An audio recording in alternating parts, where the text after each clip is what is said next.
Vous êtes branchés sur Cannes Reims Radio. Avec l'émission ICANN 91.9 en DAB+, du sport, de la culture, de l'actu et bien plus encore. Bonjour à tous, bienvenue sur les ondes de Cannes Reims Radio et de Cannes Reims TV pour une nouvelle émission et une nouvelle saison de ICANN, la 6e. Bonjour Stéphanie. Bonjour Julien. Comment vas-tu ? Écoute, je vais très bien. As-tu passé un bel été ? Écoute, l'été a été vraiment très très bon. Parfait. Bonjour Agathe. Bonjour. Ça a été vous aussi l'été ? Ah super. Vous avez pris des couleurs un peu ? Bah un petit peu, mais bon, j'ai déjà tout perdu. Une nouvelle figure nous a rejoint. Bonjour Mathéo. Bonjour Julien. Comment ça va ? Ça va très bien, merci. Alors nouvelle recrue, nouvel étudiant, parce qu'on le rappelle Stéphanie, cette émission est préparée et animée par... Nos étudiants du BTS Communication, donc de l'UFA Bristol. Donc nous sommes concrètement au lycée Bristol et on dépend bien évidemment du CFA académique de Nice. Absolument, que l'on salue au passage. Nous sommes dans les studios de Cannes Reims Radio et TV, pour, comme d'habitude en fait. J'ai envie de te dire, comme déjà pas mal d'années. Et oui, c'est la 6e année, 6e saison de ICANN déjà. C'est la 41e émission. Bientôt les 44. Voilà, c'est ça.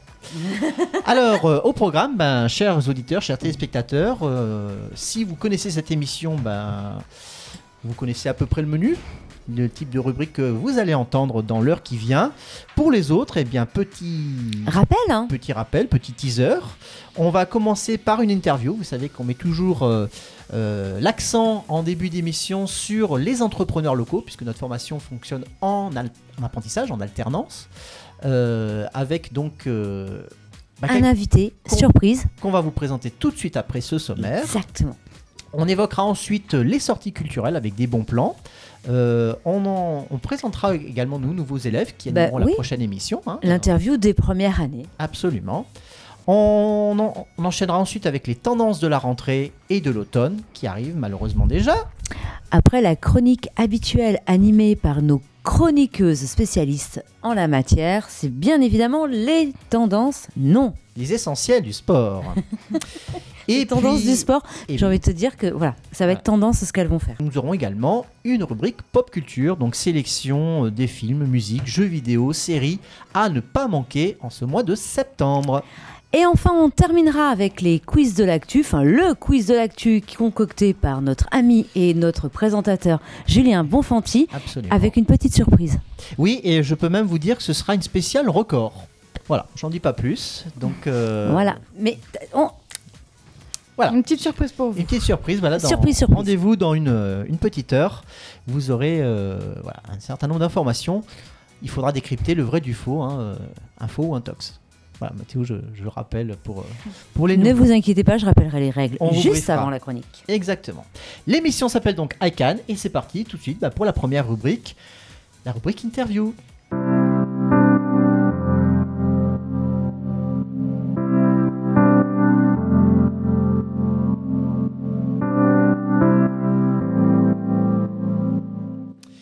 Et oui, donc l'entrepreneur, alors, est-ce que c'est vraiment un entrepreneur ? Oui, au sens large. C'est, je pense, une forme d'entrepreneuriat dans le monde associatif et culturel. Bonjour Frédéric. Bonjour. Frédéric Bohenech. C'est ça. Qui nous a rejoint aujourd'hui. Président, alors, comment dit-on d'ailleurs ? Est-ce qu'on le dit en anglais ou en version française ? Je suis président de l'association 48 heures Côte d'Azur, qui est organisateur de l'événement Faire un film en 48 heures Côte d'Azur. Mais c'est vrai qu'on dépend d'une franchise américaine, et on appelle ça de manière globale le 48 Hour Film Project. Exactement, donc qui aura lieu cette année du 24 au 26 octobre. Donc pendant 2 jours, les équipes auront 48 heures pour écrire, tourner et monter un film court. Et nous le rendre aussi. Et le rendre bien évidemment. Dans les temps. En respectant certaines contraintes, mais on va y revenir.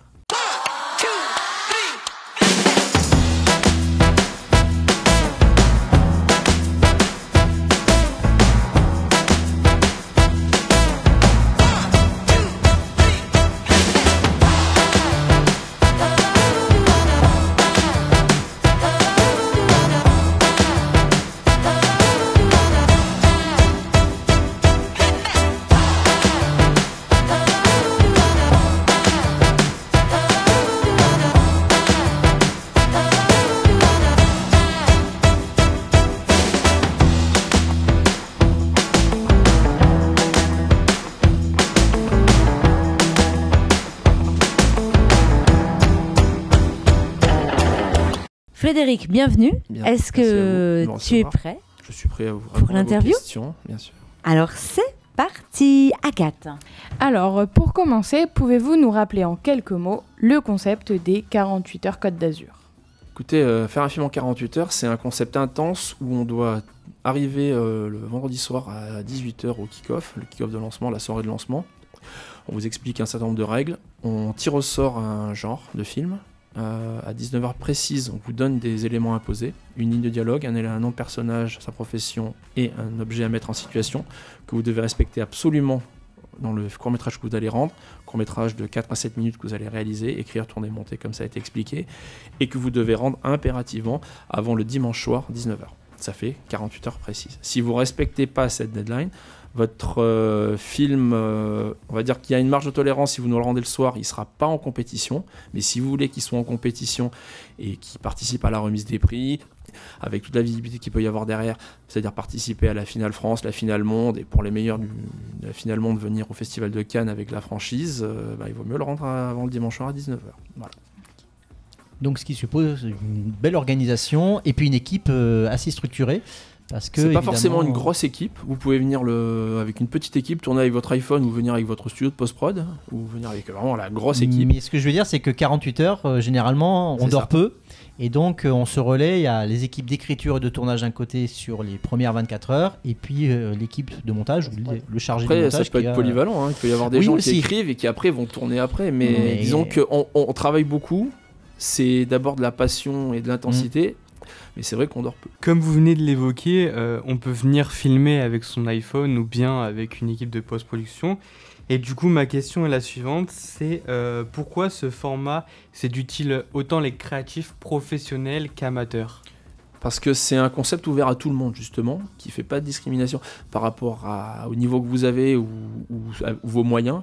Après, c'est vrai que des gens expérimentés qui ont des moyens et qui savent les utiliser auront peut-être une manière de l'utiliser ou qui va être valorisante. Mais si vous ne savez pas écrire un bon scénario qui sera adaptable au format, vous n'arriverez pas forcément à faire un bon rendu et ça va être compliqué. Donc c'est à la fois un côté ouvert à tous, mais c'est aussi un élément, un concept formateur qui fait que quand on le pratique une fois, 2 fois, 3 fois, 4 fois et ainsi de suite, on acquiert de l'expérience et qui est donc très professionnalisant.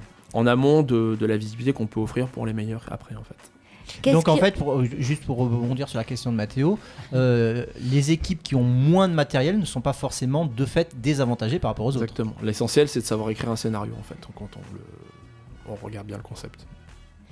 Qu'est-ce qui rend l'édition cannoise unique? L'édition cannoise est unique, c'est un peu particulier. C'est-à-dire qu'on est un petit 48 heures. Pour l'instant, on tourne à une bonne vingtaine d'équipes. Paris, ils sont à plus de 130 équipes. On a eu la chance d'organiser déjà cet événement il y a une dizaine d'années. Et il s'est passé qu'en 4 éditions, on a gagné 2 fois, les équipes ont gagné 2 fois le titre mondial. Génial. Déjà.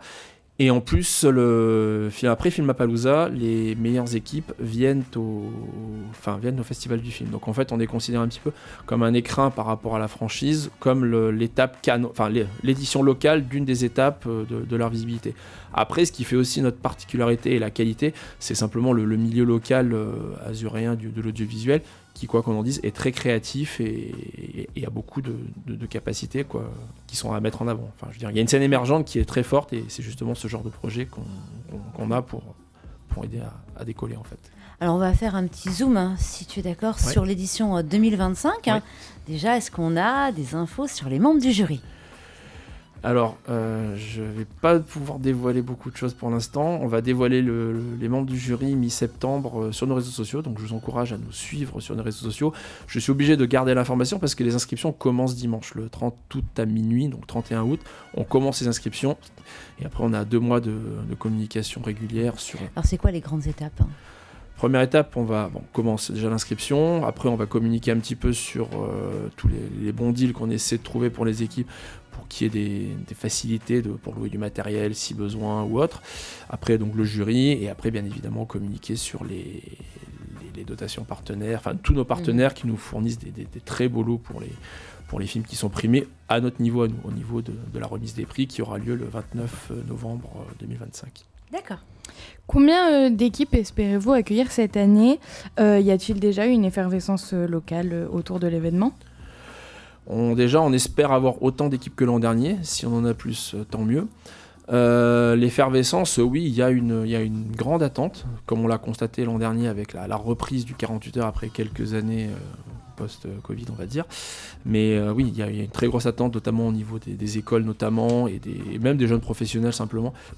En fait, pour un professionnel qui bosse dans l'audiovisuel, le 48 heures, c'est aussi un moyen de revenir se faire plaisir avec ses potes pour faire du court-métrage et un peu de cinéma, même s'il bosse en télé, en publicité ou en clip audiovisuel. C'est une récréation, quoi. C'est ça. C'est un moyen de garder la tête dans le guidon en se disant je me fais plaisir et si je gagne et que j'ai fait un bon truc, j'aurai de la visibilité derrière, quoi.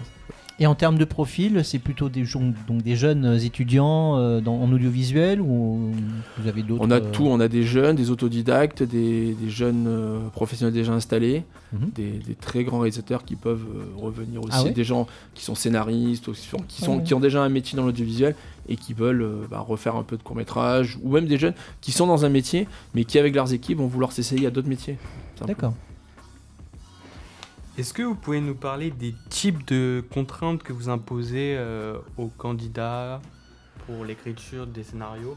Alors, les contraintes, déjà pour vous expliquer, quand on dit un genre imposé, déjà c'est un combo de 2 genres. C'est-à-dire que vous allez chercher, prendre comédie musicale et film d'action par exemple.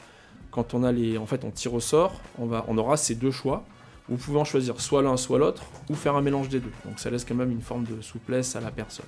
On a 20 ou 30 thèmes, et chaque année, il y en a entre 5 et 10 qui sont renouvelés, qui nous sont suggérés par les États-Unis, qui sont un peu pondérés par la France, parce que des fois, il y a des thèmes qui sont plus pour les Américains et pas trop pour les Européens, donc c'est un peu adapté. Après, les éléments imposés, ça c'est vraiment le point clé. Il faut vraiment respecter ce qui est demandé. Par exemple, la ligne de dialogue, que ce soit un comédien ou en post-production, s'il y a un mot qui est enlevé, le film sera disqualifié. Donc il faut vraiment être strict en post-production ou au tournage et toujours avoir une démarche de vérification que les éléments imposés sont vraiment scrupuleusement respectés dans le court-métrage. C'est clé, quoi. Donc je rappelle les éléments imposés. Le nom du comédien, enfin le nom du personnage, pardon, sa profession, un élément imposé à mettre en situation et une ligne de dialogue.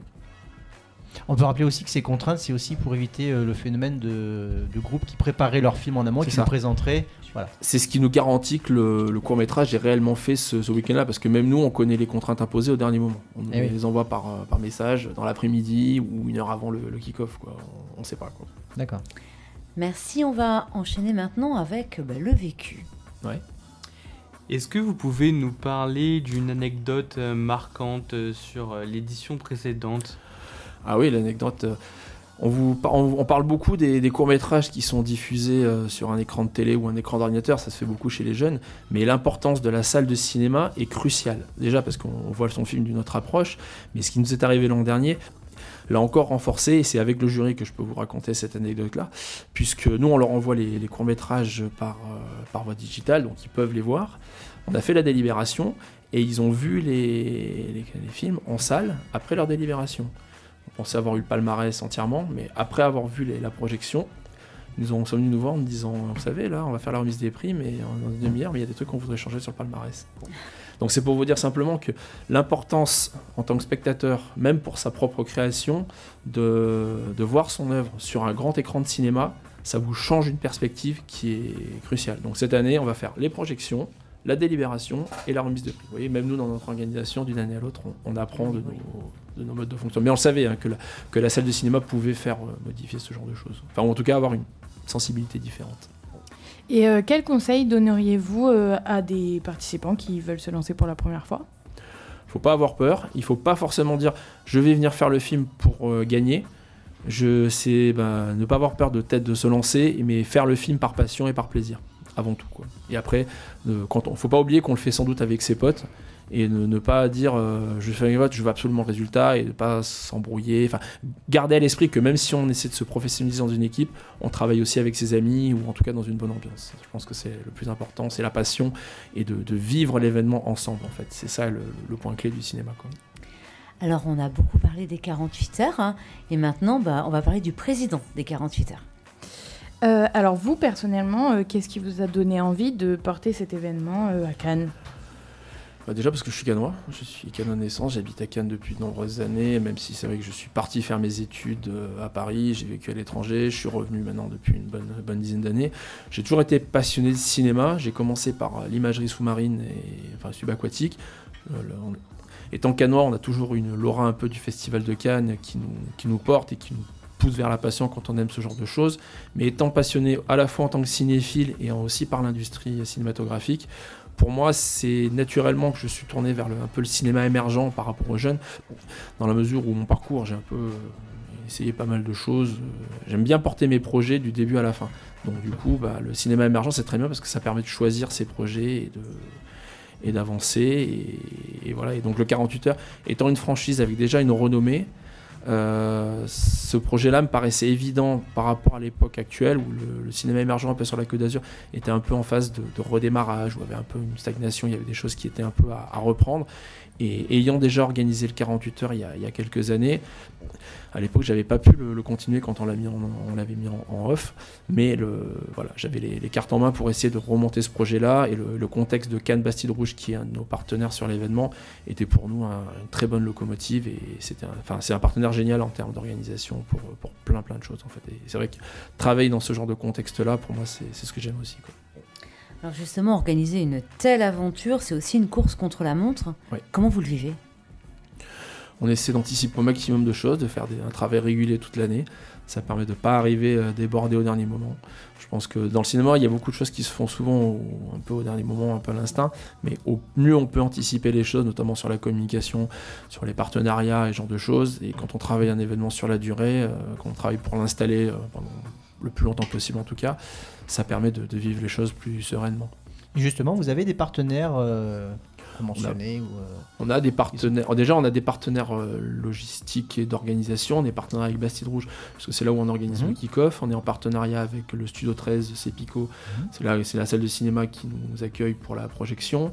Cette année, on a eu 2 nouveaux partenaires institutionnels avec la commission du film Côte d'Azur et l'association régionale des techniciens du Sud-Est, qui sont pour nous un peu d'un gage de crédibilité par rapport à notre projet, et des partenaires ressources, tant par rapport à la qualité du site internet de la commission du film par leur action, que pour la RTS, on va dire le vivier pour nous, c'est des viviers naturels de membres du jury potentiel, de partenaires ou même de participants. Puis c'est des acteurs dans le domaine de l'audiovisuel qui sont incontournables. C'est ça, exactement. Et après, en termes de partenariat, on a pas mal de partenaires aussi qui sont hébergés à Cannes Bastide Rouge sur le bassin cannois, ou à Nice au Studio de la Victorine, qui sont des partenaires de dotation pour les lots simplement mais qui pour nous sont cruciaux, parce que c'est ce qui fait aussi l'attractivité Enfin, c'est ce qui fait un petit peu la marche au-dessus. Il y a l'envie de participer, et après il y a les lots qui peuvent... Comme notre idée de première des lots, c'est de promotionner des lots qui permettent de faire des films en fait. Ça permet de motiver un petit peu les étudiants avec quelque chose, en plus de la visibilité de participer. Mais ça, c'est que le film gagnant qui va participer au final, en fait. Donc pour les autres, il faut qu'il y ait quand même quelque chose d'intéressant qui les motive. Qu'il y ait une carotte. Et quelles sont les conditions d'accès ? Les inscriptions dans les temps. On a une politique tarifaire, enfin pas nous seulement, c'est au niveau national. Je peux en parler d'ailleurs. Les inscriptions donc commencent le 31. Pendant la première semaine, il y a un tarif premiers inscrits à 90 €. Après, pendant toute la période normale, c'est 110 €. Et la dernière semaine, pour les retardataires, on est à 130 €. Et il y a un tarif pour les étudiants sur justificatif, avec un prix particulier, le Grand Prix des écoles, à 60 € sur justificatif. Voilà. Donc ça reste relativement attractif, parce que le prix couvre pour l'ensemble de l'équipe. C'est pas que pour le chef de projet. Donc après, c'est à chaque équipe de s'organiser, mais c'est vrai que c'est un événement qui a aussi un coût d'organisation et qui doit avoir un budget. Et c'est vrai que notre indépendance passe aussi par ce genre de choses. Enfin, de toute façon, c'est des éléments qui nous sont imposés au niveau national. Donc on peut pas... Mais le 48 heures France, c'est un des moins chers du monde. Il faut le savoir. En 3 mots, comment vos proches décriraient votre manière de gérer un festival ? Passionné, opiniâtre un petit peu aussi quand même, et rigoureux. Organisé, rigoureux, je pense que ça va ensemble. Absolument. On passe à une partie un peu plus fun, avant de conclure. Vous êtes prêts ? Allez-y. Alors on enchaîne. Si les 48 heures est un film culte. 48 heures est un film culte, on m'a jamais posé cette question-là. Ah bah voilà, c'est le début. Je pourrais dire l'émission Impossible pour rester sur un classique, parce qu'on sait jamais si on va arriver au bout ou pas en fait. Bien joué. Si vous pouviez inviter un acteur ou une actrice à participer à l'édition de Cannes, qui inviteriez-vous? Un acteur de l'édition de Cannes. Je pourrais faire un clin d'œil à notre cher Nathan Ambrosioni, qui était notre parrain de l'an dernier, et vous parlez de Camille Cotin, mais elle est déjà bien prise, on va dire, donc c'est particulier. Non, pour expliquer pourquoi Nathan était notre parrain de la première édition. C'est un réalisateur qui maintenant a fait son petit bonhomme de chemin en tant que jeune réalisateur, mais qui, il y a 10 ans, a participé avec son papa, qui était président du jury aux 48 heures, comme il l'a expliqué dans les vidéos. D'abord, c'est de prendre de la passion, etc. Donc après, on va dire que tout acteur qui a une sensibilité au jeune cinéma et au cinéma émergent serait le bienvenu plus que d'autres, quoi. Mais après, il y a énormément d'acteurs connus maintenant qui sont passés par l'école des 48 heures, quoi. Donc, pour vous en citer, il y a Johan Dionnet qui a fait Avignon là récemment, qui était un ancien 48ers. Vous voyez, il y en a plein comme ça, quoi. Donc, on peut appeler justement à continuer, à faire perdurer, à ce qu'ils reviennent participer. C'est ça. Souhaitons-le. Ouais, pour l'édition 2025. À Paris ou sur la Côte d'Azur, hein, ils peuvent venir sur la Côte d'Azur, ils seront les bienvenus, accueillis dans des équipes. Exactement, et on est encore dans une belle période de l'année. C'est ça. Pardon, à toi. Et enfin, si vous deviez convaincre un créatif hésitant en une seule punchline, quelle serait votre réplique finale? Inscrivez-vous. Alors justement, pour s'inscrire, on rappelle les informations utiles. C'est ça, c'est l'adresse sur le site internet, sur la page du 48 heures, je pense que vous le ferez apparaître à l'écran. Et après, il n'y a plus qu'à suivre les inscriptions. Enfin, il y a un petit décompte à côté, vous cliquez, vous inscrivez votre équipe, vous créez une interface utilisateur, et voilà, tout est expliqué sur le site, il n'y a vraiment rien de compliqué. Bon, vraiment un vrai succès pour cette nouvelle édition. Et sur les réseaux, si on veut vous suivre pour 48 heures Côte d'Azur, 48 heures _COTE. Donc 48 en chiffres. Exactement. Ouais. On est sur Facebook, LinkedIn et Instagram, principalement. Bon, je crois que tout est dit. Oui, tout est dit. Est-ce que vous voulez ajouter quelque chose? Merci à vous de m'avoir accueilli. Avec plaisir. Merci beaucoup. Et on vous souhaite le meilleur. Merci beaucoup, Frédéric. On invite vraiment tous les jeunes à y participer. Parce Alors, que tous ceux qui ont la passion du cinéma, c'est une vraie expérience. Hein, et c'est vraiment très, très bien encadré. Donc, franchement, n'hésitez pas. Moi, c'est vrai que je le faisais avec mes anciens élèves il y a une dizaine d'années. À l'époque, c'était à Villeneuve-Loubet. Oui, c'est ça. Et il y avait la version 24 heures à Pico. Et on le faisait aussi. 24 heures. Voilà, c'est pour ça que je parlais de course contre la montre, la nuit du montage, tout ça. 24 heures, c'est du 48 heures, ouais. ça reste intense. Ça. Et c'est vrai que c'est des expériences assez stressantes sur le coup, parce que c'est vraiment, on s'investit beaucoup. Mais après, c'est vraiment une grande satisfaction de pouvoir présenter quelque chose. Et ensuite, c'est quand même le film que j'ai fait en 48 heures avec l'équipe. Puis ça fait des bons souvenirs. Et j'en reviens à ce que je disais, le voir sur un écran de cinéma, et en plus que tout un public le voie aussi, c'est très gratifiant. C'est très gratifiant, absolument. Voilà, tout est dit. Super. Merci beaucoup. Et à bientôt. On enchaîne tout de suite avec la rubrique suivante, qui est la rubrique sortie culturelle.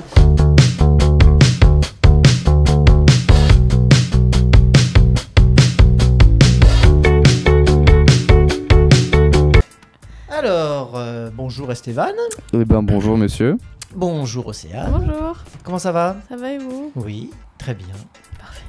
Alors, vous allez nous parler de votre sélection sortie culturelle, c'est ça? Exactement. Je vais commencer directement à Cannes.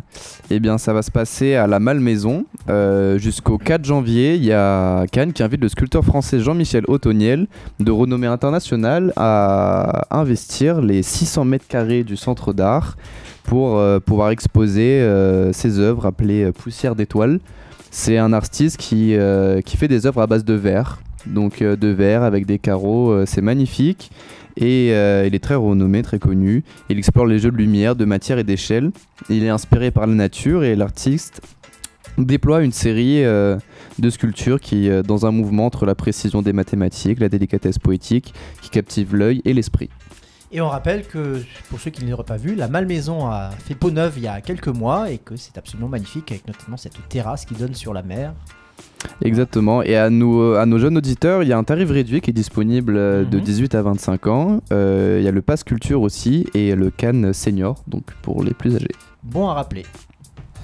Alors de mon côté, vous allez découvrir la nouvelle saison de Cannes Cinéma qui se déroulera du 8 septembre au 4 juin. Elle s'annonce riche et variée. Vous aurez des rendez-vous réguliers et des échanges convivialité autour du 7e art. Tous les jeudis, un professionnel du cinéma est invité à présenter 2 films de son choix. Vous avez le Ciné Voir et Revoir, réalisé en partenariat avec le GIP Cannes. Vous avez aussi le Ciné Club, qui est en partenariat avec le Film Club de Cannes, et ces projections sont suivies d'un échange de réflexion entre les spectateurs, favorisant le débat et l'analyse.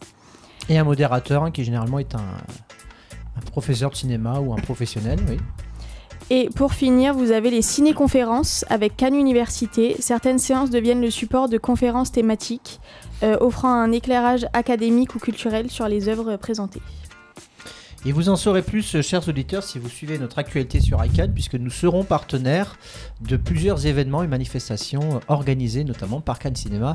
Je pense notamment aux rencontres cinématographiques au mois de novembre. Trop bien. N'est-ce pas ? Voilà. Ça sera aux mêmes endroits encore, à la Licorne et Toujours pareil, toujours aux mêmes endroits. oui. Trop bien. Et bah voilà, merci. Ah, d'accord. Donc c'était très ciné aujourd'hui. Très bien. Oui, très ciné. Oui. Pourquoi pas d'ailleurs, hein, c'est vrai que l'actualité est foisonnante en attendant toutes les festivités habituelles que vous connaissez tous maintenant. Le festival, bon, on ne parle pas au mois de mai, Cannes Series, et puis il y a aussi le festival du cinéma italien. Il y a encore plein de choses. Voilà. Donc restez connectés, suivez l'actualité sur ICANN. Merci. On enchaîne sans tarder avec une deuxième séquence interview qui nous tenait à cœur. Une présentation de nos nouvelles recrues, en partie en tout cas, qui sont présents dans ce studio avec vous.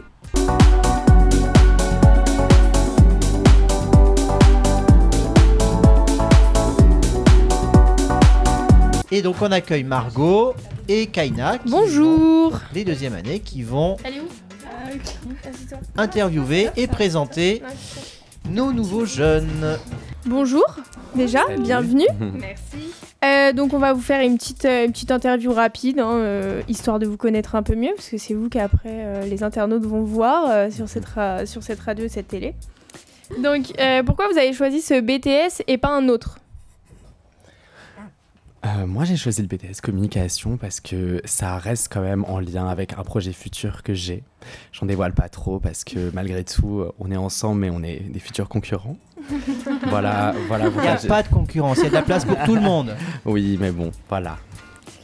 Alors moi du coup j'ai choisi le BTS communication parce que je suis passionnée par la création de contenu, tout ce qui est gestion de projet et bien évidemment la communication digitale. Et intégrer ce BTS de communication pour moi va permettre de développer des compétences créatives mais aussi organisationnelles. Donc voilà pourquoi j'ai intégré le BTS. Alors moi je suis issu de l'audiovisuel et j'avais envie de compléter mon cursus scolaire avec justement le BTS ICANN. Et le fait que ce soit un BTS en apprentissage était un gros plus pour le BTS, quoi. En sachant que beaucoup de jeunes qui suivent des formations dans l'audiovisuel finissent de près ou de loin dans la communication. Alors moi ça fait 5 ans du coup que je travaille dans tout ce qui est la communication, l'événementiel et aussi la partie audiovisuelle et c'est vraiment les études qui correspondent le plus à mes projets. Et moi j'ai choisi ce BTS parce que je suis attirée par tout ce qui est événementiel et audiovisuel aussi. Voilà, moi je choisis ce BTS pour l'aspect créatif surtout et le fait qu'il est en alternance. Alors donc on sait qu'il y en a qui ont des projets qui veulent pas trop en dévoiler mais malheureusement on va quand même vous demander où est-ce que vous vous voyez dans 5 ans probablement après vos études du coup en communication. Dévoile-nous tes projets. Je vais rester quand même assez large, assez vague. Non, moi vraiment dans 5 ans, mon objectif personnel, je suis pas sûr que ce soit dans 5 ans que je pourrais vraiment faire ce que j'ai envie, mais moi je me vois à la tête d'une boîte vraiment dans la com. Je veux ouvrir vraiment une agence de pub, c'est mon objectif. Voilà, après on verra bien. Je pense qu'en 5 ans c'est un peu compliqué, mais à voir, tout est possible finalement. Pour compléter la question, Louis, est-ce que vous envisagez des études entre guillemets longues ou le BTS ou Bac+3 et après vous lancez ? Non, j'envisage bien de continuer après. J'ai eu d'école en vue après le BTS. D'accord. Voilà. Il veut pas dire. Non, mais il a le droit, on peut rester. Je ne veux pas dire. Mais il a le droit. Alors moi pour le coup, dans 5 ans, j'espère être community manager dans le domaine du sport, précisément le foot parce que je suis une très très grande fanatique du football. Donc voilà à peu près dans 5 ans où est-ce que je m'imagine. C'est bien, c'est Sympa. divers, c'est bien. Et puis on apprend des choses. C'est ça. Alors moi, dans 5 ans, je me vois aussi travailler dans une structure sportive, dans un poste un peu hybride de communication et d'organisateur d'événements, mais plus dans le milieu du rugby. Ok. Bien. C'est bien, on a des sportifs. Belle mentalité. Alors moi je suis dans plein de domaines, que ce soit le côté artistique, la photographie, la vidéo, mais aussi la communication et l'événementiel. Donc j'ai envie de dire le premier domaine qui marchera. Mais sinon dans 5 ans je me vois bien travailler peut-être à France 24. J'ai un appartement à Paris juste à côté. Ah. Donc après les études on verra bien. Et sinon agence de pub, ça me plaît bien. Bah celle de Louis. Bah chez Louis du coup. Futur salarié. Et moi, j'aimerais beaucoup travailler dans tout ce qui est magazine, tendance et mode, et pourquoi pas avoir mon propre magazine directement. Très bien. Beau projet. Alors moi, j'ai pas d'idée précise de ce que je voudrais faire plus tard. J'aimerais juste faire des longues études dans le marketing digital. Et après, voilà. En sachant C'est bien, vous avez le temps en même temps. Oui, et puis de toute façon, surtout dans la communication, aujourd'hui, ce qui compte, c'est la polyvalence. C'est ce qui est très demandé. Nous, on a des contacts quand même avec les entreprises, et vous le voyez vous-même en alternance, c'est qu'on demande des couteaux suisses, et il y a des gens qui sont capables à la fois de faire du community management, de produire du contenu, de faire de l'organisation d'événements, etc. etc. Donc finalement, c'est bien, vous avez des projets différents, mais finalement, vous allez déployer des compétences très multiples et variées qui vous permettront d'accéder à ces différents domaines que vous venez d'évoquer. Et puis avant tout ça, vous allez devoir passer le BTS, donc l'épreuve. Et du coup, quel super pouvoir vous aimeriez avoir pour réussir ce BTS, si vous pouviez en avoir un? Ne pas dormir, probablement. Non, honnêtement, je pense que super pouvoir, je sais pas vraiment. Je pense que c'est plus de la compétence qu'il faut développer. Et moi, personnellement, Ça marche aussi, hein. Ouais, ok, super. Moi, j'aimerais vraiment pouvoir avoir la possibilité de pouvoir vraiment étudier, améliorer la manière dont j'apprends moi seul de mon côté. Parce que c'est quelque chose d'assez compliqué pour moi. Et c'est vraiment là-dessus que je veux travailler. Et c'est ça le super pouvoir que j'aimerais, finalement. Avoir une grande autonomie seule. Voilà. Alors pour le coup, je rejoins un petit peu Louis. Je suis un peu comme lui. Je dirais aussi avoir le pouvoir d'être autonome. Et je pense aussi une très grande partie tout ce qui est termes d'organisation. Donc comme vous avez dit, il faut faire nos fiches. Donc j'ai commencé hier, je vais pas vous mentir, alors qu'on n'a pas fait grand-chose. Mais voilà, pour moi, c'est pas... Bah, moi je les rejoins tous les deux et je pense que du coup manipuler le temps pour avoir plus de temps pour certains projets, l'accélérer dans certaines situations, donc moi ce serait ça. Ah, c'est bien ça. Ouais, Ça c'est une bonne idée, ça ce serait utile. Alors moi, ça serait de mieux gérer le stress. Ça peut être utile parfois, on va dire, les petits boosts d'adrénaline, mais la plupart du temps, voilà. Surtout ça. Bah, c'est vrai que dans la com en général, que ce soit les cours ou l'alternance ou les projets, c'est le mot deadline qui revient très souvent. Hein, donc c'est ça qui génère effectivement à la fois le stress, mais aussi ce petit frisson d'adrénaline. Et moi, ça serait, je pense, une connaissance infinie. Juste, je lis quelque chose et je l'ai déjà retenu. Ah Ouais, oui, c'est bien. bien ça. Ah Ça, oui. c'est bien ça. Avec Bien vu. Jacobson, c'est utile. Mais pas que. Ils l'ont pas, ils ont pas la blague. Du coup, moi, je rejoins un peu Mathéo. J'aimerais apprendre à mieux gérer mon temps. Parce que j'ai tendance à tout vouloir faire en même temps et des fois, ça coince. Ok. Bon, maintenant qu'on vous a posé des questions un peu reloues, on va faire un truc un peu plus interactif, un peu plus rapide. On va vous proposer 2 choses. Ça va être un principe de ça ou ça. Vous choisissez, très simple, très rapide, pas besoin de vous justifier. Histoire de rentrer dans les termes de la com, dans ce qui est utile dans la com. Voilà. Comme ça, on sait un peu plus de quel team vous êtes. C'est toi qui commence. C'est moi qui commence. CapCut ou Première? Sur quoi vous préféreriez monter une vidéo? CapCut. CapCut aussi. Première pro. Bien, Mathéo. Ça m'étonne pas. Moi, ça serait Première Pro aussi. CapCut, mais je serais ouverte à apprendre Première Pro. Et CapCut, pareil. Mais il y a aussi CapCut Pro. Ah oui, bah oui, par CapCut, on entendait CapCut Pro parce que la version on l'a gratuite, découvert ce matin en plus. Voilà. Canva ou Illustrator? Canva. Illustrator. Canva. Ah ouais? Bah oui. Canva aussi. Illustrator, mais on peut dire Sketchbook aussi. Canva. Ok. TikTok ou Insta? Insta. Insta. Moi, plutôt TikTok. Moi, Instagram. Moi, TikTok. Plutôt print ou digital? Digital. Ouais, digital aussi. Digital aussi. Pareil pour moi. Digital. Pareil. Il n'y a pas de débat. Est-ce que vous préférez travailler seul ou en groupe, ce que vous allez être amené à faire beaucoup pendant ce BTS d'ailleurs? Moi, j'aime bien en groupe, sous quelques conditions. Alors pareil pour moi, je dirais en groupe, c'est intéressant pour avoir l'avis de tout le monde au sein d'un projet, mais c'est vrai que travailler seul aussi, c'est plus sympa. Plus simple. Ouais. Moi aussi, je dirais en groupe. Je trouve que c'est aussi formateur et on apprend des autres. Donc moi, je dirais en groupe. Moi, je dirais pareil, je les rejoins sur l'idée, mais seul, je préfère, c'est un peu plus personnel et on fait ce qu'on a envie de faire. Entre les deux. Vous trouvez l'équilibre.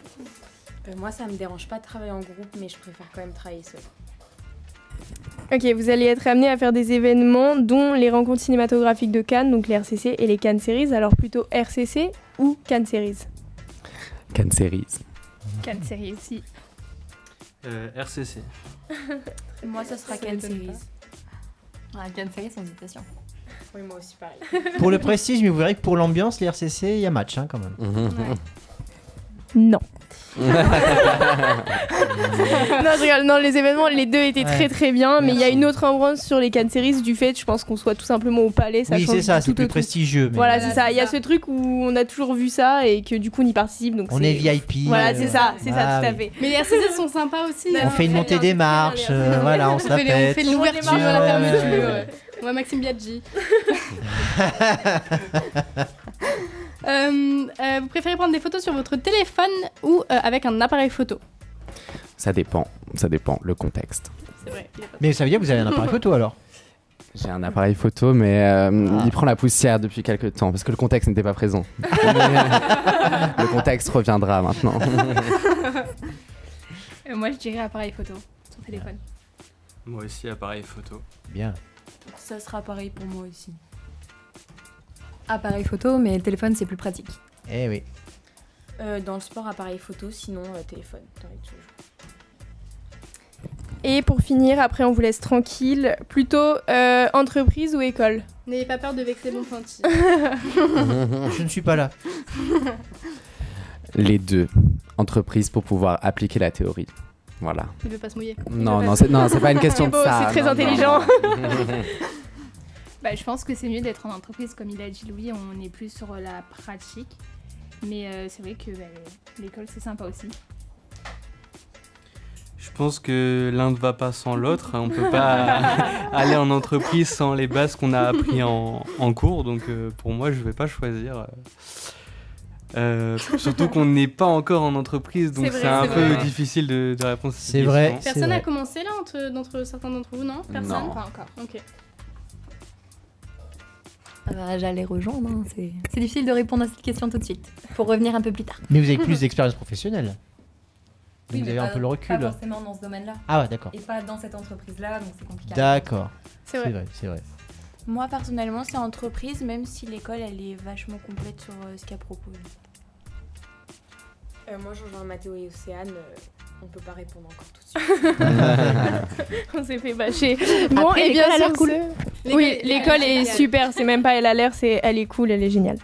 Maintenant que Monsieur Bonfanti a la banane, on va vous laisser et merci beaucoup d'avoir répondu à nos Merci. questions. Et puis bonne année surtout, bon Merci courage. beaucoup. Et on les retrouve tout à l'heure pour le quiz. Ah oui, c'est vrai. À tout à l'heure pour le quiz de la D'accord. fin.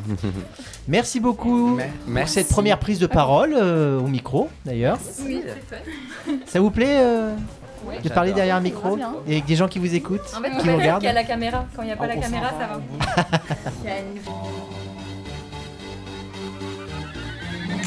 Retrouvez les tendances du mois sur Cannes Reims TV, votre dose mensuelle de chic et d'élégance azuréenne. Nous ont rejoint Emma. Bonjour Emma. Bonjour. Ça va? Ça va et vous? Très bien. Bonjour Malia. Bonjour. Vous allez bien? Oui, très bien, merci. Et Prune. Bonjour. Bonjour Prune. Vous allez bien? Très bien. Je suis bien entouré, je ne peux qu'aller bien. Ah.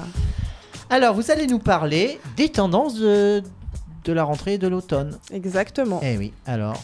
Donc bonjour à tous, bienvenue dans les tendances du mois. Aujourd'hui on vous embarque dans un mix parfait entre septembre et octobre. La rentrée est derrière nous, l'automne s'installe et on a repéré plein de tendances à ne pas rater. Avec Emma et Malia, on va parler mode, food, boissons, voyages et bien sûr TikTok. Préparez vos notes, ça va vous donner plein d'idées pour kiffer cette saison. Alors, côté mode, on passe tout doucement de la garde-robe d'été à celle d'automne. Alors, quels sont les classiques à avoir ? Premièrement, le blazer oversize. C'est parfait pour les cours, pour le travail, pour une sortie. On le porte avec un jean, une jupe, avec tout ce que vous voulez. Ensuite, on a aussi les hugs mini et les bottines qui reviennent déjà. Alors, vu chaque année chez toutes les influenceuses, surtout en beige et en chocolat, c'est les couleurs les plus portées. Et il y a une grosse vibe en ce moment sur TikTok, c'est le mob wife esthétique. Alors c'est tout le contraire du minimaliste. Alors un manteau léopard, de grosses lunettes, des gros bijoux qui sont très voyants, c'est le style mafia des années 80. Oula. Revisité. Ah bon ? Oui. Côté beauté, c'est la saison des make-up chauds. Donc un eyeliner marron, un lèvre... Tout va bien. Un eyeliner marron, un rouge à lèvres glossy, brun et nude, et un blush rosé qui rappelle le froid qui arrive bientôt, malheureusement. On va maintenant passer au côté food. Donc comme on le sait, la star de l'automne, c'est évidemment le Pumpkin Space Latte. C'est impossible clairement de passer à côté. Starbucks, ils l'ont fait. Et il y a même les petits coffee shops locaux qui s'y mettent maintenant de façon un peu revisitée. C'est vraiment sympa. Alors pour l'ancêtre que je suis, c'est quoi ? Alors le Pumpkin Space Latte, c'est une boisson à base de pumpkin et avec du lait et assez épicé. C'est quelque chose d'assez épicé pour l'automne. C'est de la citrouille. C'est ça. Ça répond à la désaltère, saison. ça fait quoi ? Parce que s'il y a des épices. C'est chaud. C'est comme chocolat chaud. C'est ça, c'est réconfortant. Le chocolat chaud. Oui. Il y a des chocolats chauds épicés. D'accord. Ok. Voilà. Et c'est très très bon. Donc ça c'est pour les boissons. Niveau food, on va avoir la soupe de ramen qui est très très réconfortante. Surtout sur TikTok, on la voit vraiment beaucoup. De ramen Oui, les ramen. C'est des recettes de ramen que un peu tous les TikTokers font. C'est très tendance, c'est ça, des nouilles. Et c'est des recettes maison qui cartonnent vraiment. Et pour finir, on a le butterboard revisité, version automne. Donc c'est un beurre fouetté, des figues, du miel, du pain chaud. C'est un apéro, on va dire, assez cosy et qui explose vraiment Pinterest. Ça cartonne. D'accord. Voilà. Du coup, maintenant, on va parler des voyages et des sorties. Donc, septembre et octobre, c'est la période des escapades rapides. Les tendances voyages du moment sont les city trips, les city trips en Europe. Donc, on a Lisbonne, Séville, Budapest, Londres, même si c'est plus en Europe. Passer Halloween à Londres, c'est cool. Ouais. Donc, pas trop cher et parfait pour un week-end prolongé. Donc, après, en France, carton plein pour les destinations automnales comme Lyon pendant les fêtes des vendanges ou la Provence pour les vignobles. Et pour les plus cocooning d'entre vous, les séjours en cabane dans la forêt. Sur TikTok, les vidéos Autumn Cabin Vibes font rêver. Cheminée, plaid, chocolat chaud. Un vrai mood d'octobre finalement. Alors maintenant, on va passer côté réseau. Alors il y a plein de trends qui marquent cette rentrée. La musique du moment, c'est clairement Exes de Tate McCarey, qui cartonne dans toutes les transitions, surtout pour les outfits, etc. Ensuite, on a les challenges Get Ready With Me Back to Work. Donc ils continuent encore, mais en version automne, cette fois-ci avec des bijoux, des décos d'Halloween et des pumpkin spice en fond.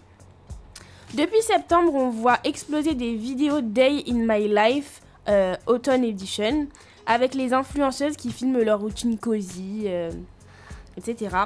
Et enfin, une trend TikTok qui est drôle, c'est Hot Girl Walk en tenue d'automne, avec des thermos à la main, ça donne envie de marcher juste pour poster un réel. Et pour finir, on va passer au côté culture et lifestyle. Donc l'automne, comme on le sait, c'est le retour des séries et des films vraiment cosy. La saison 2 de Wednesday, donc de mercredi, c'est sorti début septembre. Wednesday, c'est comme ça que vous prononcez ? Wednesday. Bah c'est bon, je suis nulle en anglais. Hein. Ouais. Bon. Bon, la saison 2 de Mercredi est sortie début septembre. Du coup, les looks, on va dire assez gotchi qui reviennent à la mode. Au ciné, l'ambiance Halloween, elle monte rapidement vraiment avec tous les films d'horreur qui sont prévus. Côté lecture, le Dark Academy, il refait surface avec des livres de fantasy ou de poésie, avec des ambiances assez bibliothèque et café chaud. Sur TikTok, on voit assez passer le hashtag BookTok qui est vraiment qui remplit TikTok, quoi. Il inonde TikTok. C'est assez sympa. Et voilà, c'est déjà la fin pour notre sélection tendance de fin septembre et octobre. Entre look d'automne, boissons réconfortantes, voyages cosy et trend TikTok, vous avez de quoi vivre la saison à fond. Merci à Emma, Emalia et Monsieur Bonfanti. Et non, c'est vous qui avez fait la rubrique, c'est pas moi. Et oui, mais vous avez participé. Moi, j'ai essayé de comprendre parce que comme c'est une rubrique bilingue, il y a plus d'anglais que de français. Voilà. Surtout le Wednesday, je vais essayer de regarder. No comment. Et maintenant, c'est à vous de jouer. Testez, partagez et appropriez-vous ces tendances. On se retrouve le mois prochain pour un nouvel épisode. Merci beaucoup les filles. On vous retrouve dans quelques minutes pour le quiz de l'actu. Oui, on va gagner. Voilà. Oui, et vous on va allez- gagner. J'espère Comme bien. toutes les fois. Eh Comme oui. toutes les fois. Voilà. C'est pas vrai. On enchaîne tout de suite pour se mettre en jambe avec les essentiels du sport avec Inès et Margot, vos deux chroniqueuses incontournables.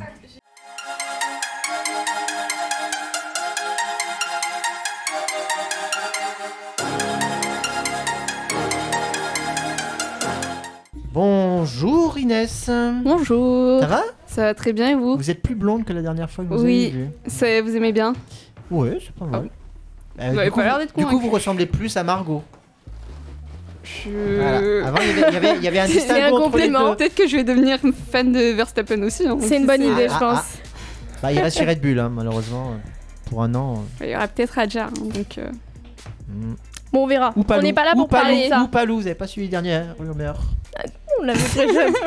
On n'est pas là pour ça, monsieur, aujourd'hui. Ah, non. on est là pour un Pour événement des choses sérieuses, pas de bien F1. plus. Il t'a même pas dit bonjour d'ailleurs. Non, parce qu'il m'a déjà parce vu. qu'il a déjà vu tout à On s'est l'heure. déjà vu.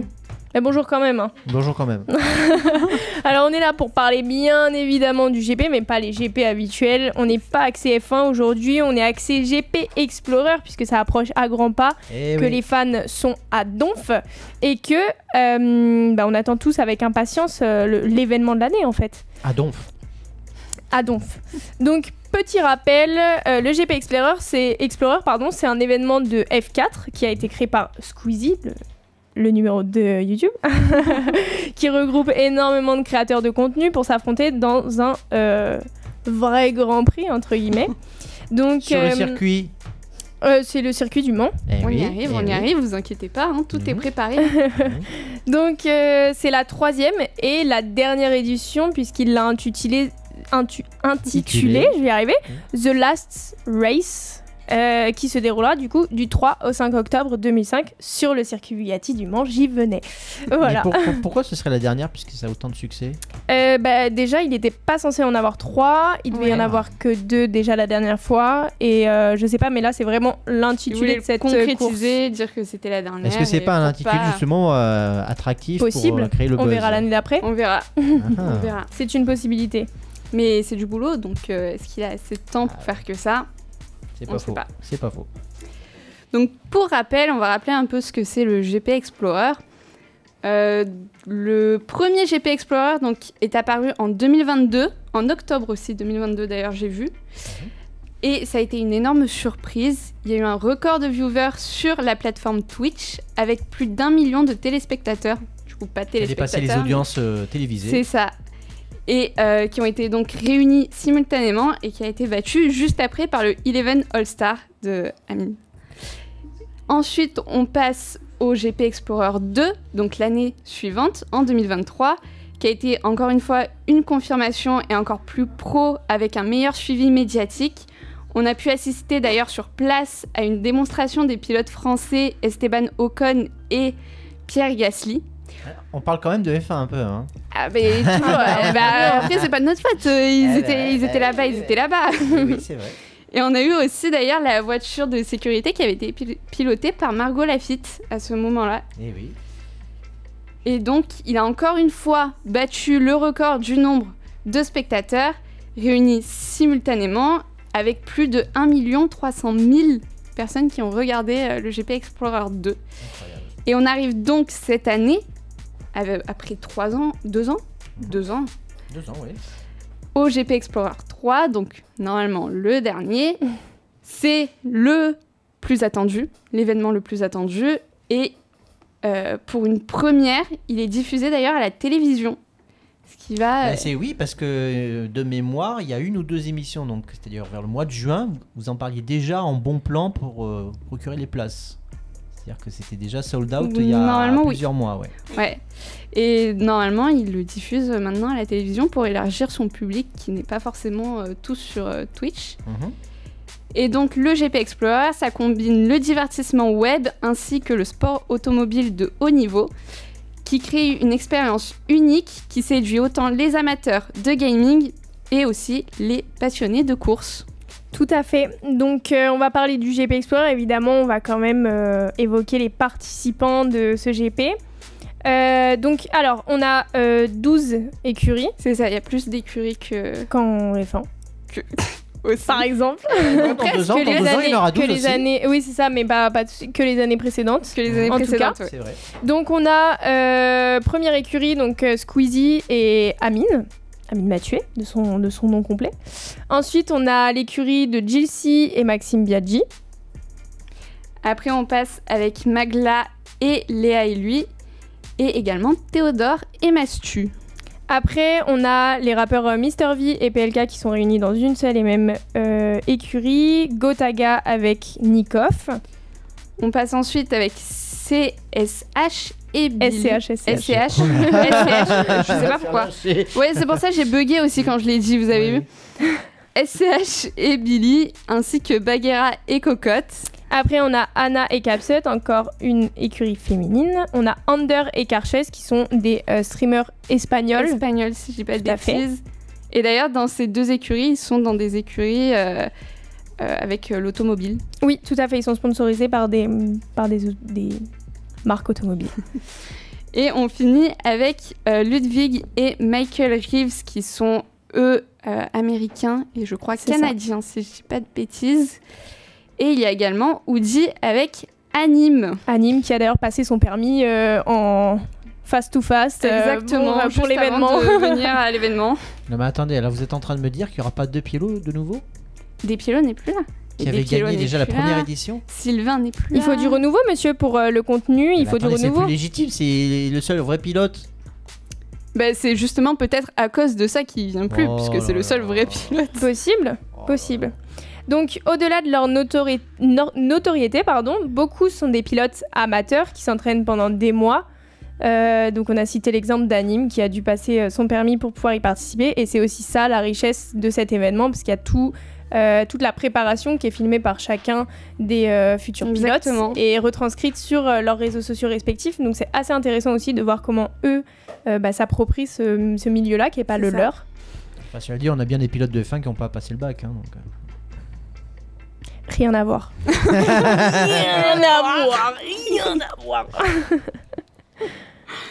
On va passer pour terminer sur le programme de ce week-end parce que ça dure 3 jours cette année. On commence par le vendredi soir avec la présentation des pilotes ainsi que le premier concert. Ensuite, on sait pas encore ? Je crois qu'on sait, mais il y a beaucoup d'artistes. Ah. Je crois qu'il y a à chaque fois 4-5 artistes par soir où il y a des concerts. Ensuite, on a le samedi, donc c'est toute la journée avec les essais libres.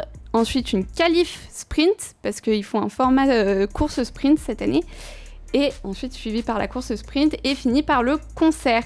Et on passe au dernier jour, le plus important, le dimanche, avec les essais libres, la qualification de la course, ainsi que la course et le podium. Donc restez bien branchés, on a hâte de suivre tout ça. Pour ceux qui n'ont malheureusement pas réussi à avoir de place, ce sera rediffusé sur les plateformes comme d'habitude et donc la télé pour cette année. Restez branchés, on a hâte et n'hésitez pas à prendre un deuxième écran aussi puisqu'il y aura le GP de Singapour le même week-end. Donc si vous voulez être sur les 2 terrains, va falloir penser à prendre un téléphone pour ceux qui sont dans les gradins, notamment ceux qui Inès. sont chez eux. Donc voilà. Donc, Inès qui sera notre reporter de choc sur place. Si vous voulez, pas de Je souci. veux, bien sûr, je Ah veux. bon, bah, c'est une obligation apparemment. Voilà. Avec un petit reportage qu'on diffusera dans la prochaine émission à Cannes. Oui, tu nous feras un vlog. Bien sûr. Oui. Oui. Allez, chiche. Allez, chiche. Parfait. Banco. Vous l'aurez. Et ben voilà, c'est fini pour nous. On se retrouve pour le quiz de fin. Donc il n'y aura pas de guest pilote de F1 ou de gens... Bah, sachant que c'est le même week-end, il n'y aura pas de guest de F1 actuel. Oui, un Grand Prix, d'accord. Après, si je dis pas de Dommage. bêtises, Singapour, je crois pas qu'il y ait de la F2, donc peut-être qu'il y aura des pilotes de F2 ou possible. Ou d'autres pilotes qui ne Victor sont Martins, plus... des gens comme ça. Voilà. Ouais. Ou peut-être Romain Grosjean qui sera là. Ah non, il est aux États-Unis. Ouais, je pense qu'il. Ouais. Je sais pas si c'est. Ça dépend si c'est un s'il week-end fait le course ou pas. voyage. Ouais. Ok. Bon, bah de toute façon, des festivités qui s'annoncent. On verra bien, on vous animées dira ça, vous verrez tout dans le vlog que je vous donnerai. Et oui, un pour le événement GP. XXL, bien sûr. C'est pas grave, il y a SDM de toute façon, donc on est bon. C'est bon, parfait. Voilà. Parfait. Merci Voilà. les filles. Ah bah, j'ai rien à ajouter. Bravo. À tout à Je sais pas l'heure. qui a applaudi, mais. C'est Prune, notre C'est plus grande Prune. fan.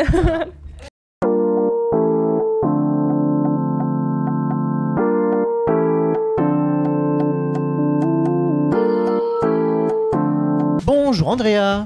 Bonjour. Ça va? Ça va et vous? Oui, très bien. Bonjour Kiana. Bonjour. Qui a pris beaucoup de couleurs. Eh oui. Il faut, hein? Mais oui, vous avez pris de bel été, j'imagine. Oui. Très bien. Bonjour Mégane. Bonjour. Tout va bien? Très bien et vous? Oh là là, qu'est-ce que vous avez des sourires magnifiques. Voilà. J'ai beaucoup de chance. Alors, vous allez nous parler donc, disais-je, de pop culture. C'est ça. Alors. Donc ce mois d'octobre s'annonce très riche en émotions pour les amateurs de musique. Mhm. Donc d'abord notamment par l'événement pop qui est Taylor Swift. Elle revient avec un tout nouvel album The Life of a Showgirl. Une sortie mondiale attendue dès le 3 octobre. On parle déjà d'un disque intime et spectaculaire, fidèle à l'art de la chanteuse, d'allier storytelling et grand spectacle. Et petite parenthèse, elle vient tout juste de se fiancer avec le footballeur Tracy Cave, si je dis pas de bêtises. Donc... Mégane toujours au fait des derniers potins. Ah bah oui, on suit la pop culture. Toujours. Ensuite, donc le 10 octobre, c'est au tour de Robbie Williams de frapper fort avec Britpop, un album déjà introduit par 3 singles remarqués. Et pour marquer le coup, il offrira un concert exclusif à Camden Town, à Londres, le 9 octobre, où il reprendra son intégralité de son album Live Through a Lens, mais aussi de son nouvel album. Et pour clore le mois en beauté, Florence and the Machine annonce Everybody Scream, un album attendu pour le 31 octobre.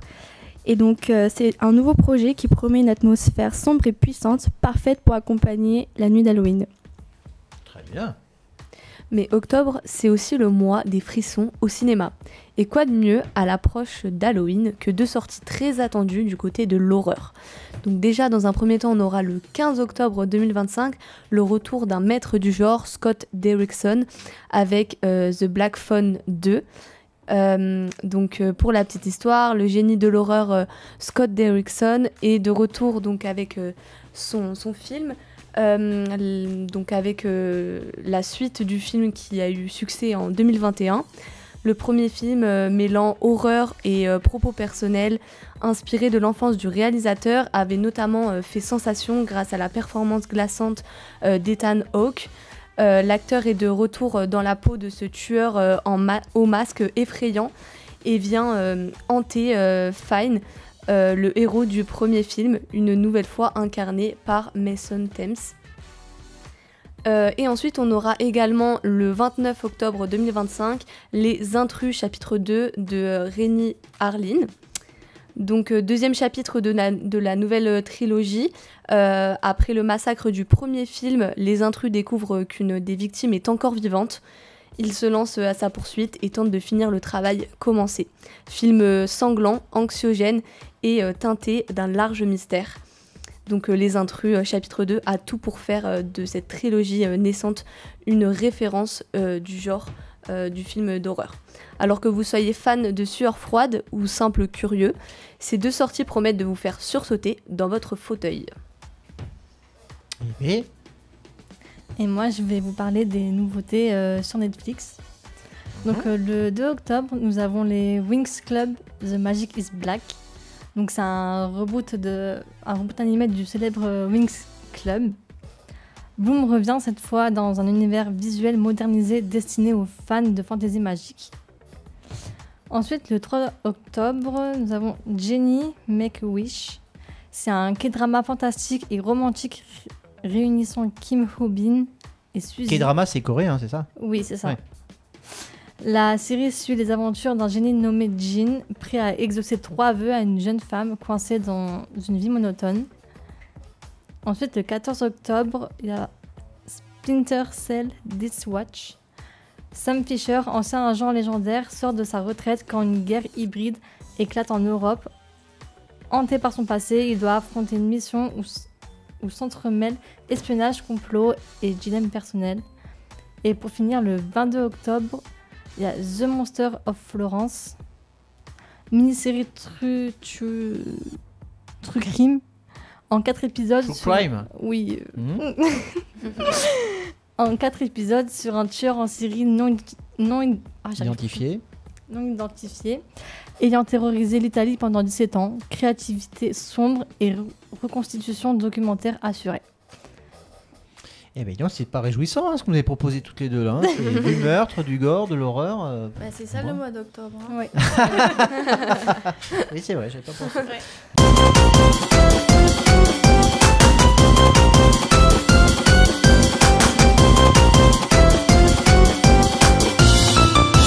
Et de retour de retour dans iCan pour la dernière partie de cette émission de septembre de rentrée. Oui, j'ai un petit bug.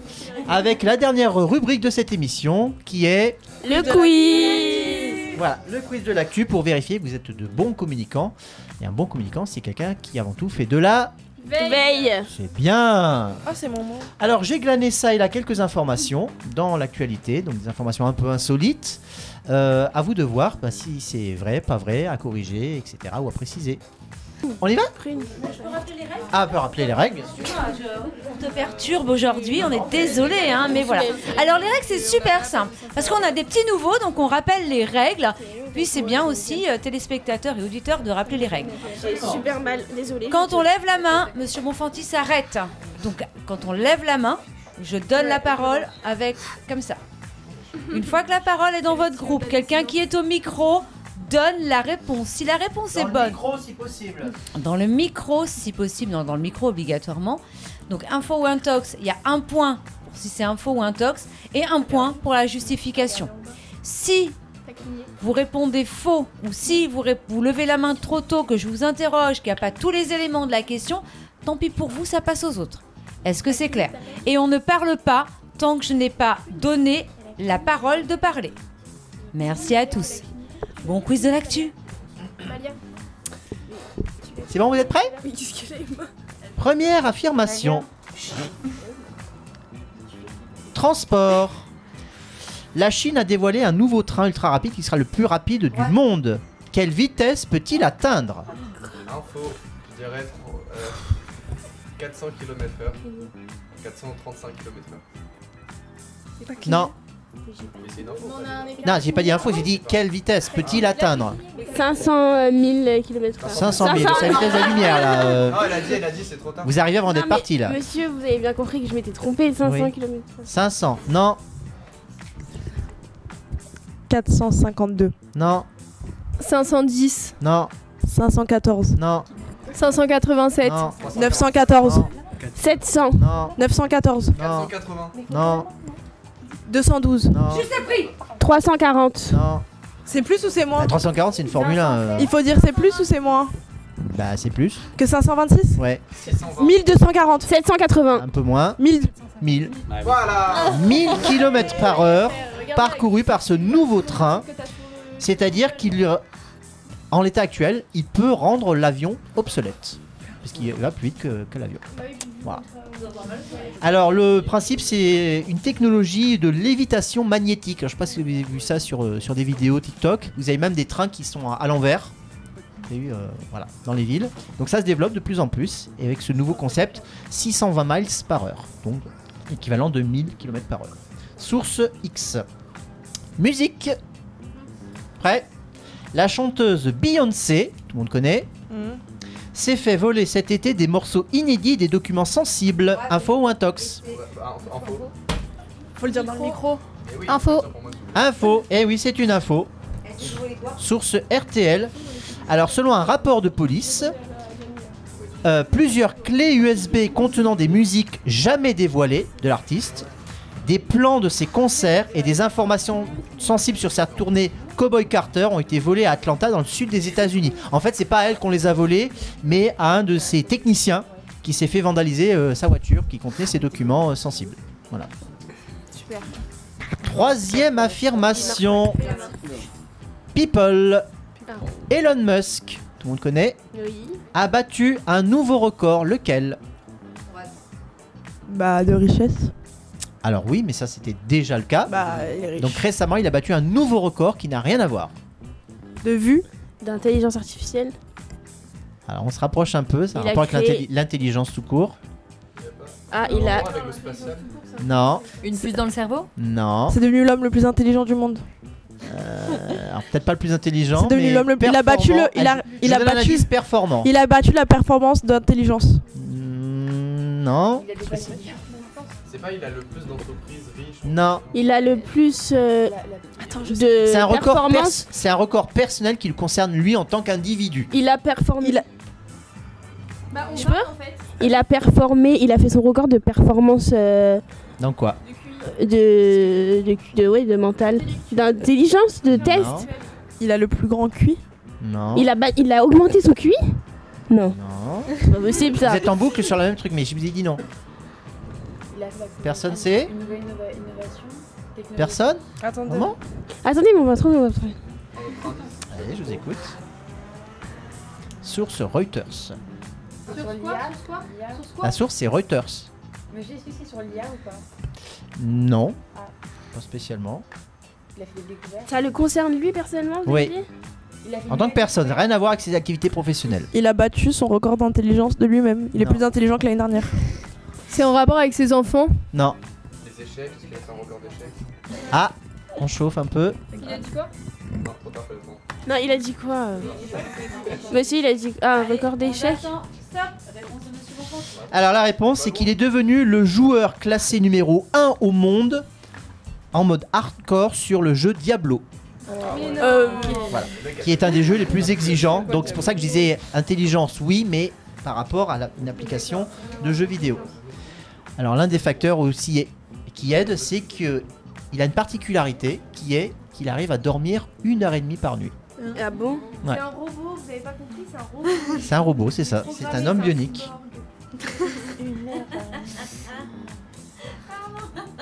Avec sa réserve patrimoine. Allez, on continue. Culture. Une chaussette sale de Michael Jackson a été vendue aux enchères. Info ou intox? Info. Info, eh oui, info. Source RTL. Alors, c'est une chaussette qui a été portée par le King of Pop lors d'un concert à Nice, donc ici, le 27 juillet 97. Oui. Vous avez pas les réseaux. Monsieur, si je donne une information en plus, on peut avoir un point. Allez. Pendant ce concert-là, à Nice, il a eu un maillot de l'OGC Nice et un an ou deux après, on lui a demandé, on est venu chez lui faire une interview. On lui a demandé de s'habiller chill et il a insisté pour mettre le maillot de l'OGC Nice qu'il a eu à Nice et il y a la photo qui tourne de lui avec le maillot de l'OGC Nice. Alors, c'est vrai, mais ça n'a pas un rapport avec l'information si. que j'ai donnée, mais pourquoi pas? Parce que c'était à ce concert-là. Oui, c'est vrai. Alors, la dite chaussette a été... La dite chaussette donc, a été retrouvée dans sa loge, donc elle a dû être oubliée. On peut préciser qu'elle était brodée de cristaux carrés scintillants. Ah oui. Voilà, donc c'était pas une chaussette.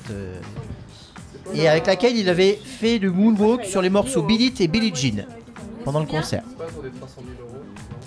Alors elle a été vendue, non, pas 1 si million. cher. Non. Ah ouais, c'est pas si cher. 10 000. Non. 500 euros. 6 000. 6 200 euros aux enchères à Nîmes. Ouais, pas cher. Bah, une chaussette sale quand même. Une chaussette, même pas une paire. Hein.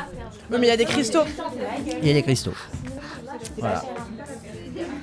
Voilà, un diamond. Hein. Diamond in the scan. On continue. Sécurité. Au Royaume-Uni, il ne sera bientôt plus possible d'accéder aux jeux vidéo sur son PC sans fournir sa pièce d'identité. Info ou intox? Intox. Info. Et c'est une info, source Télégraphe. L'application Nvidia, que vous connaissez sans doute, hein, c'est qui fait tourner les jeux sur votre carte graphique, demande désormais une pièce d'identité pour fonctionner. Donc si vous n'avez pas votre pièce d'identité, vous ne pouvez pas jouer puisque le système ne se met pas en place. Voilà. On continue ? Oui. Allez, on continue. Progrès. Des gouttes révolutionnaires viennent d'être mises en place pour faire disparaître les rides. Info Intox. Intox. Intox. Info. Et non, c'est une intox. Source New Atlas. Alors par contre, aux États-Unis, on vient de mettre en place et de valider des gouttes ophtalmiques à base d'acéclidine qui vont permettre de traiter la presbytie. C'est-à-dire que si vous mettez ces gouttes tous les jours, elles améliorent la vision de près de jusqu'à 10 heures sans lunettes en rétrécissant la pupille pour un effet trou d'épingle. Voilà, donc vous n'aurez plus besoin de lunettes. Je pense pas, non. Ça a été testé et validé apparemment. Allez, question suivante. On fait un point. Oui. 4 à 2. 4 à 2. Pour qui? Pour l'équipe de Malia, 4 pour l'équipe de Prune. Aïe aïe aïe. Mais elles sont rires. Sécurité routière. Continuons. Le record de montant d'une amende pour excès de vitesse a été battu en Suisse cet été. Info ou Intox? Info, il était Info. sur une contrat de campagne et il a cumulé plein de... Plus près du micro, on n'entend pas. Pardon. Je crois qu'il était sur une route un peu de campagne. En fait, il a accumulé plein de contraventions différentes et ça lui donnait une seule et même grande amende, je crois, un truc du Non. genre. Mais en tout cas, je sais que c'est une info, mais je sais pas c'est quoi. Alors c'est une info, oui, effectivement. En source France 3. Alors, il s'agit d'un Français. Oui. Je suis pas sûre. Mais est-ce que ça dépend pas du revenu de la personne? Exactement. Donc on a une partie de la réponse. Donc c'est un Français qui vivait en Suisse et qui a écopé d'une amende record de 90 000 francs suisses, l'équivalent de 95 000 euros, pour un excès de vitesse. C'était pas 75 km/h? Moins que ça, pour un excès de vitesse de 27 km/h, au-dessus de la limite. Il a battu le record. Et en fait, en Suisse, la législation fait que dès que l'excès dépasse les 25 km/h en ville, l'infraction est considérée comme grave et c'est le juge qui fixe l'amende en fonction des revenus. Donc ça a été proportionnel, comme il était très riche.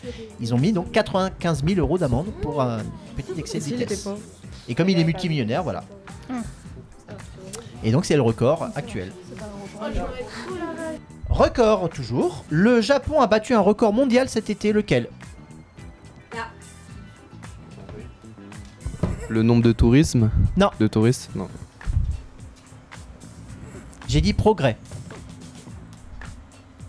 Les dames. Personne sait, oui? Par rapport à l'intelligence artificielle. Non. Au robot. Non. Ça concerne la technologie. La technologie. Non. Un progrès, vous avez dit? Ouais. Et moi, tu connais tout ça. Non, ça non. Qui va vous intéresser en plus. Des robots avec des émotions? Non. Ça c'est plutôt la Chine. Les écouteurs, Non. Un casque. Non, c'est le... Personne trouve? Téléphone. C'est le record mondial de vitesse de débit internet. Ah. Avec 1,02 pétabits par seconde. Donc un pétabit c'est 1 million de gigabits. Ça veut dire en clair que vous pouvez télécharger l'intégralité des programmes de Netflix en 1 seconde. Voilà. Et ça coûte combien? Ah mais c'est une expérience qui a été faite, pour l'instant c'est pas commercialisé. Voilà. Et je rappelle que ça passe toujours par des câbles, hein. C'est pas la transmission aérienne. On continue encore? Oui. Allez, le musique encore. Le plus grand concert de tous les temps en termes d'affluence a eu lieu cet été en Croatie. Info ou Intox? Ed Sheeran? Info? Bah déjà, est-ce que c'est vrai que c'est le plus grand concert de tous les temps Intox. en termes d'influence? Info? Ah, d'influence. Info. D'affluence. Info. Info. Ed Sheeran? Non. Alors, info, c'est bien une info. Maintenant, il faut savoir qui met le point le deuxième. Beyoncé. Non. Coldplay. Non. Taylor Swift. Non. Adele. Non. Billie Eilish. Non. Jul. Non. Sabrina Carpenter. J'ai dit en Croatie. En Croatie. Ah, c'est un artiste croate? Ouais. Ah, mais je connais pas. que vous ne connaissez pas, et moi non plus d'ailleurs, qui s'appelle Thompson Marko Petrovic. Et en fait, il a battu le record parce qu'il a fait un concert donc à Zagreb auquel ont participé 500 000 Croates. C'est-à-dire 1/6 du pays. Ok, Voilà. dans ce sens-là. Bah, en termes d'affluence, c'est pour ça que j'ai dit. non, mais je comprends mieux. Voilà. Donc comme la Croatie ne compte que 3,8 millions, voilà, c'est l'équivalent de 9 millions de Français au Stade de France par exemple. L'Arabie Saoudite est en train de préparer une station de ski géante en plein désert pour les Jeux d'hiver de 2029. Info. Oui. Oui, info, absolument. Bah, voilà. C'est donc une station de ski en plein désert et une mégapole totalement artificielle. Quel est le coût estimé de ce projet? 4 milliards. Non. 1,2 milliard. Non. 12 milliards. Non. C'est plus ou c'est moins? C'est plus. 26 milliards. 50 milliards. Non. 100 milliards. Non. 250 milliards. Non. C'est plus ou c'est moins? 70 milliards. Non. 80 milliards. 1500 milliards. Waouh. Et de la neige dans le désert. Bah, ils sont riches, hein. Voilà. Oh là là, ça me saoule. On est à combien là? C'est terminé. Alors qui a gagné? J'annonce les résultats. L'équipe qui est à ma gauche, 4 points. 4 points. L'équipe qui est à ma droite, 6 points. Bravo à tous. C'est bien, non, franchement, globalement, vous avez plutôt bien suivi l'actualité cet été. Vous n'avez pas trop déconnecté. Alors, je sais pas si c'est une qualité, mais en communication, c'est plutôt appréciable. Eh bien, c'était donc l'émission ICANN de rentrée, donc la première de cette nouvelle saison 2025-2026. On vous donne rendez-vous au mois de novembre pour la prochaine émission avec nos premières années qui vont prendre le relais et qui vont vous proposer et qui vont vous concocter des rubriques fantastiques. Voilà, je cherchais le mot, parfait. Les deuxièmes années, on les retrouvera plutôt vers janvier. Donc vous aurez un peu de temps avant vos épreuves. Et ben, on vous souhaite une très bonne fin de mois de septembre. On vous souhaite un bon début d'automne. Beaucoup de belles choses. Et puis, restez à l'écoute. Et surtout, restez fidèles à Cannes Les Reims Radio et à Cannes Les Reims TV, Canal 30. Voilà, on vous souhaite une très belle fin de journée. Et on vous dit à très vite. Au revoir.